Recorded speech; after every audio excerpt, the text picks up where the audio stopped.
ॐ भूर्भुवस्सुः तत्सवितुर्वरेण्यं भर्गो देवस्य धीमहि धियो यो नः प्रचोदयात् ॐ शान्ति शान्ति शान्ति. Namaskar, my dear friends. I'm giving this video on the life of Seshadhari Swami. His lifespan was from January 22, 1870 to January 4, 1929. There is a part in South India called Thandai Mandalam with its capital of Kanchipuram, Tamil Nadu.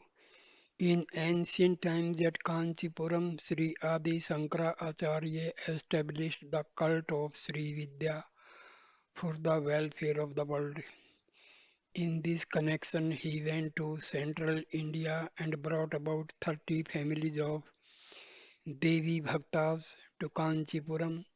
These families were called Kamakoti Vamsa and spread the Sri Vidya cult throughout India. Every one of the Kamakoti family was like a rishi. In 1790, Kamakoti Shastri was born into one of these families. Even though he had a daughter, he also adopted one of his brother's Chidambaram daughters, a girl named Maragatham. At the appropriate time, Kamakoti Shastri started to search for a husband for this beautiful, learned girl and selected Vardarajar, one of his own students. Although the couple had good health and abundant wealth, they were sad as they were childless. Finally, one day, heeding the prayers of this pious family, the goddess Sri Kamakshi gave a dream to the daughter's adoptive father, Kamakoti Shastrigal. In due course, on January 22, 1870, a child was born.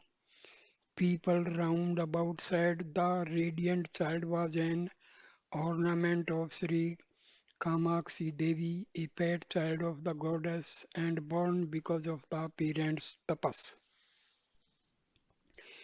Even from his earliest years, the child Seshadri would perform pujas, sing prayers with concentrated devotion, sit in meditation, and go off into spontaneous trances. He was neither interested in games nor displayed negative characteristics. Everyone regarded the boy as a divine child.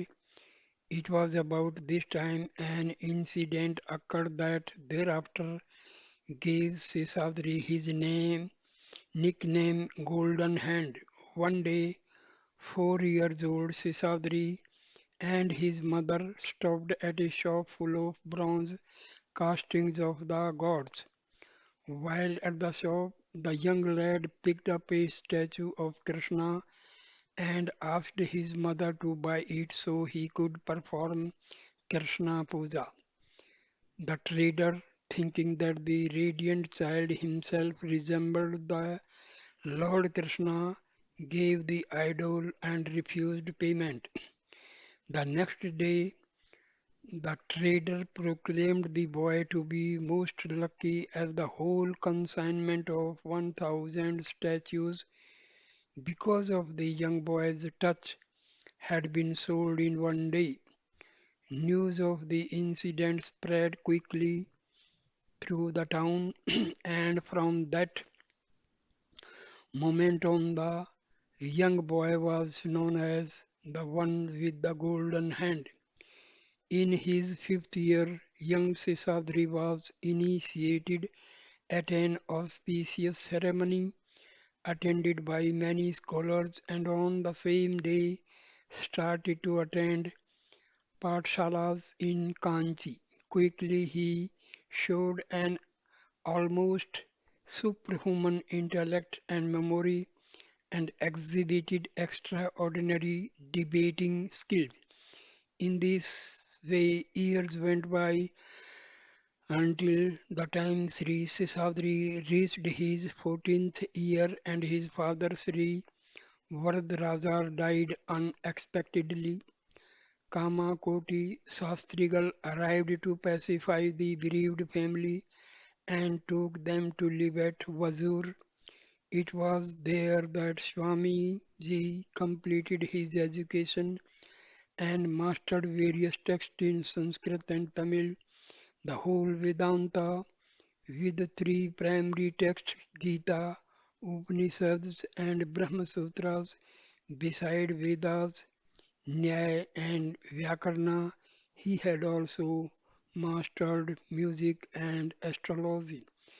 With his education now complete, Seshadri's mother, the pious widow Mardagam Maragatham, tried to arrange a marriage between her 17-year-old son and the daughter of a relative, but when it was discovered by examining Seshadri's horoscope that he was destined to become a sannyasi and yogi, the marriage plans were swiftly cancelled. His mother, becoming more self absorbed, started to lose interest in worldly affairs and become increasingly weak, ignoring food and medical treatment. One day she called her son to her and predicted her death for the next day and arranged for him to attend. The following day at her bed she called her child to her and repeated a sloka from Adi Shankara's Bhaj Govinda. Then together they sang the song Abrasive, after which, keeping her hand on his chest, she called out Arunachala, Arunachala, Arunachala, and laid herself on his lap and died. After both his parents had passed away, Seshadri's uncle, who was childless, gladly took charge of Seshadri and the younger brother Narsimha Josiar. In his room, Seshadri did numerous pujas and continuous japa to pictures of Sri Kamakshi, Lord Rama, and to one of his own drawings of Arunachala Hill. He would lock himself up in his room at 5 in the morning and refuse to come out before noon. He regularly fasted and could often be heard shouting Arunachala, Shonadhiranatha, or reciting Vedic hymns late at night. His uncle and aunt were frightened by his strange worship and begged him to stop, but Seshadri would not listen. At the age of 19, he met Sri Balaji Swamigal, a wandering saint from North India, who gave Seshadri sannyas and instructed him in the Mahavakyas. This was the only guru and formal diksha Seshadri is known to have had. Shortly after Seshadri started to travel to various spots in Tamil Nadu, eventually ending up at Tiruvannamalai. He arrived at Arunachala at the age of 19 old and did not leave for the next 40 years till 1929, the year he attained Mahasamadhi. When he first arrived at Arunachala, his uncle and brother Narsimha Josiar came to see him. Both were overwhelmed with grief on seeing him in rags with matted hair and a thin, dirty body. They entreated him to return home immediately, but Swamiji refused to leave. Seshadhari Swamigal would meditate at Drupadi Amman Koil and Isanya Mutt and in the corridor surrounding the inner sanctorum at the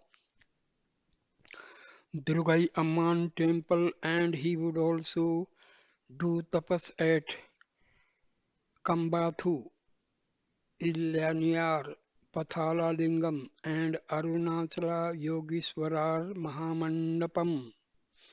He did not do tapas on the top of the mountain and instead would go into the slopes of Arunachala to pray. He often talked about the unique aspects of the Arunachala Kshetra. He wrote, he would say, "This is the place where Swami and Ambal invite all and confer liberation." And Lord Krishna, leaving aside his Sudarshana Chakra, that is wheel, is playing on his flute. On hearing it, Lord Shiva, who is inside the mountain, comes out and dances. Seshadri Swami moved about Tiruvannamalai for 40 years, an ascetic with a total disregard for either name or form. He had no home, dependence, property, or any fixed habit or system. He would often conduct himself like a madman and roam around in the heat of the day and stare up at the hot midday sun and at night rest in some nook or deserted hall. He would be delighted when it rained and play in the stream on the street.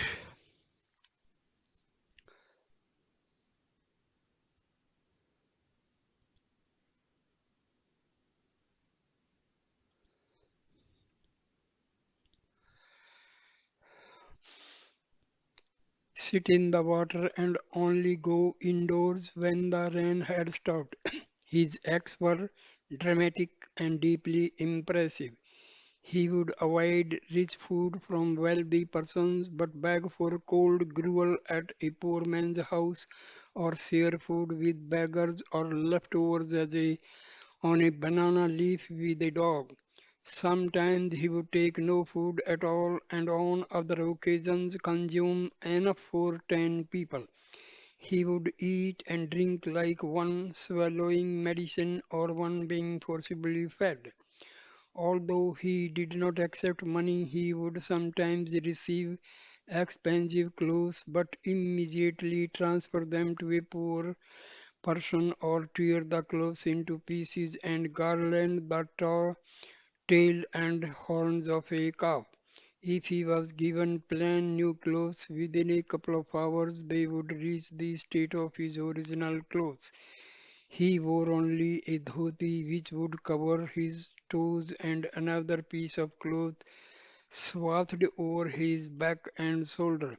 He would squat anywhere regardless whether it was slush, dirt or refuse. Then sitting, it was always in his favorite swastika asana. Swamiji was handsome of medium height and fair countenance. His hair hung in short ringlets to the nape of his neck. His voice was soft and his smile was as sweet and sunny as a child. His body would not be at rest for a moment. Even when sitting, he would catch something, put it down, lift it, and then repeat it all over again 100 times. He walked fast, and those following had to run to keep up with him. No sound emanated from his walking or running. It was as if his body was light like a ball.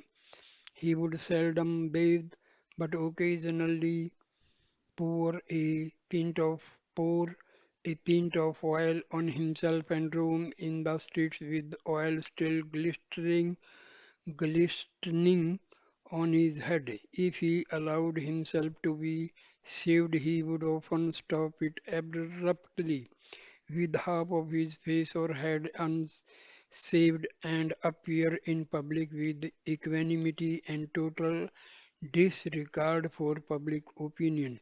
He discarded rules and observances of caste, sanctity, prudence, and decency, but always avoided animal food and intoxicants.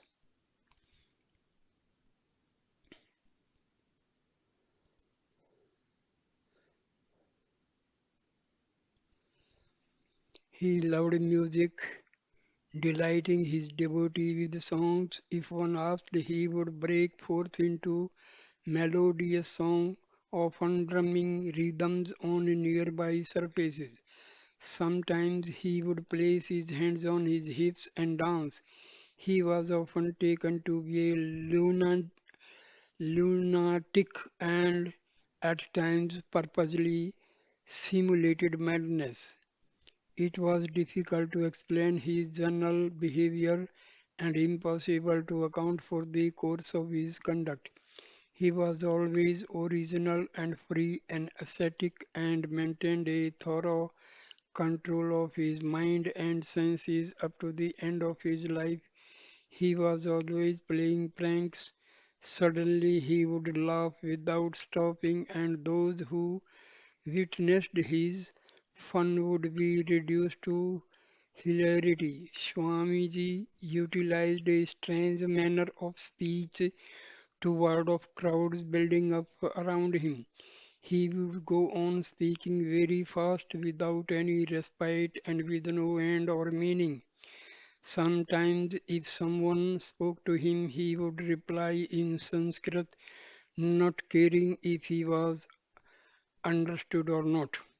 He was a tapasvi of a very high order, one result of the mantras and sadhanas he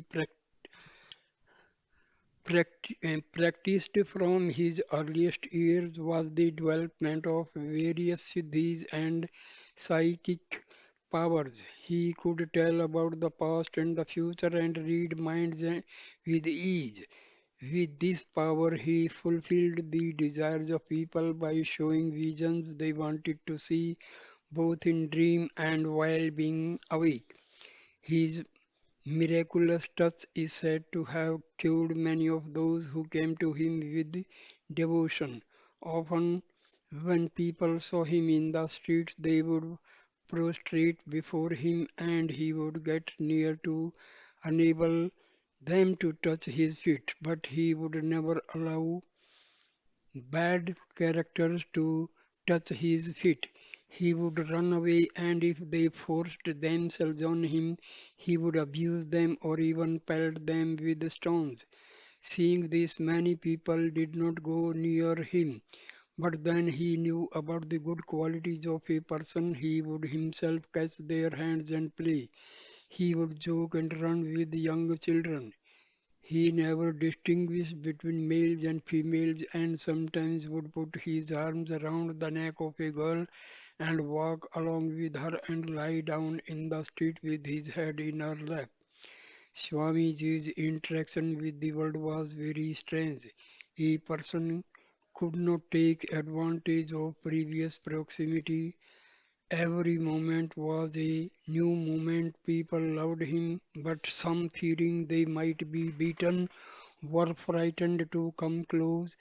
Generally, he would not call people by name, ask them how they were doing, suggest they come, or question why a person did not come. He would neither talk sarcastically nor show intimacy on account of a past connection. Sri Seshadhari Swami had a deep devotion to God, especially in the form of the goddess Kamakshi, Lord Ram, and Arunachala. In the practice of concentration for days in his boyhood at Tindivanam and at Tiruvannamalai, he sat steeped in samadhi, oblivious of his body. He loved service and by his own example showed it as a noble ideal to live up to. He was regarded with great respect and he was thought to be a sage, not a madman. People would say he is talking God, a divine incarnation, a great yogi, a great Siddha. Others would say there were three lingas in Tiruvannamalai, one Lord Arunachala, another Ramana Maharshi, and the third Seshadhari Swamigal. Seshadhari Swamigal and Ramana Maharshi Seshadhari actually arrived at Arunachala 6 years earlier than Ramana were contemporaries. It was Seshadhari who found Ramana in the Patala Linga at Arunachala temple, protecting him from urchins and bringing him to the notice of the world. Locals used to call Seshadri Mother Parvati and Sri Ramana Sakanda Lord Subramanya. Sometimes Sri Seshadri Swamigal, the older by 10 years, would be called Elder Seshadri Anna and Sri Ramana Younger Seshadri Thambi. One time a devotee told Sri Ramana that everyone called Seshadri a madman. Ramana smilingly replied that there were three madmen in Arunachala. One was Seshadri, the second was Arunachaleswar, and the third was himself. Sri Ramana said of Swamiji, Sri Seshadri does not allow people to come near him. Here are all coming. Throughout his life and teaching, Sri Seshadri continuously emphasized the glory of Arunachala. This is a Shivalingam. It is enough to worship this. One can become spiritually enlightened and attain liberation. And illustrating the similarity of the Unnamlai temple to Arunachala, he said to those wasting their time discussing worldly affairs and neglecting God, he spreads his shop in the morning, closes it at night. He does not see Lord Arunachaleswara. What is the use? Visit the temple, visit the temple, visit the temple. He was ever emphasizing the inestimable value of Gri Pradakshina, instructing one should pray to Lord Arunachaleswara all the time. In particular, perambulation of the hills should be done on Tuesday. Deep devotion will arise.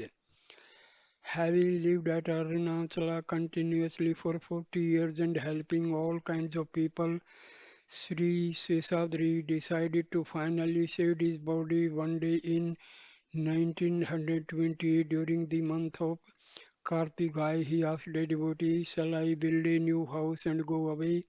Meaning, I have completed my task, shall I now depart? At first, the devotee thought the question a prank, but finally, after many days and constant repetition of the question, she answered that he should construct a new house and practice yoga. Sri Seshadri accepted Subbalakshmi's words as a representative of Parashakti's approval and satisfied, he replied, yes, yes, it shall be done.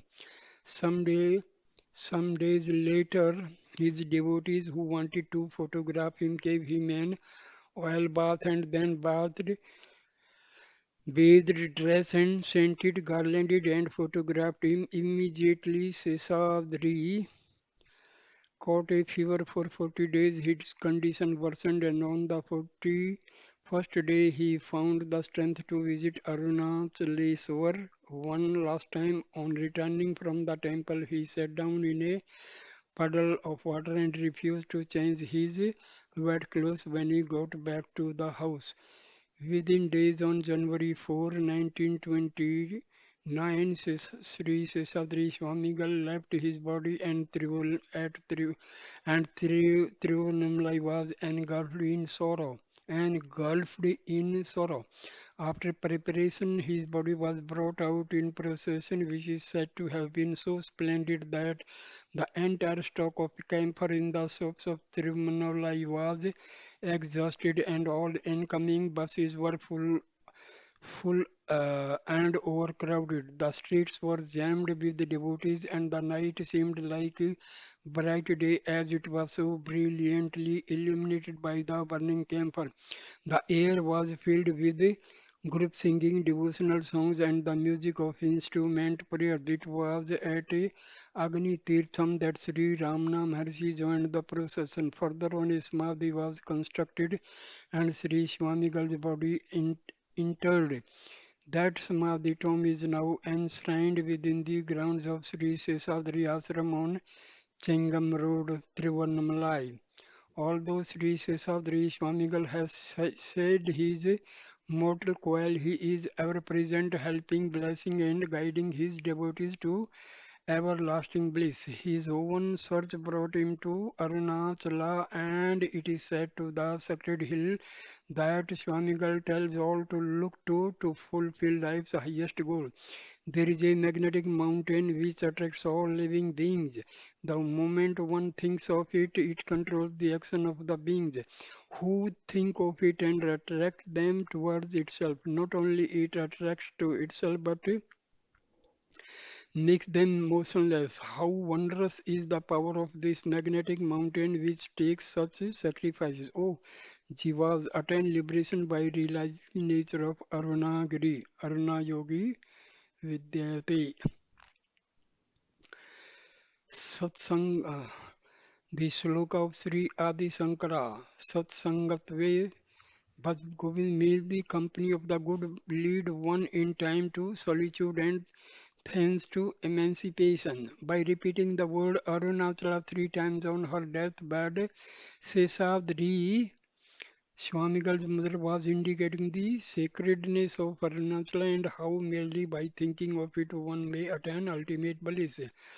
Of the word Seshadri, Sesha means remainder, that is the set which remains after having rejected everything else as not existing. Adri means mountain, that is bigger than the biggest, all pervading. Thus, the name Seshadri is equivalent to Parbrahman, the all pervading and self illuminating. So, here ends the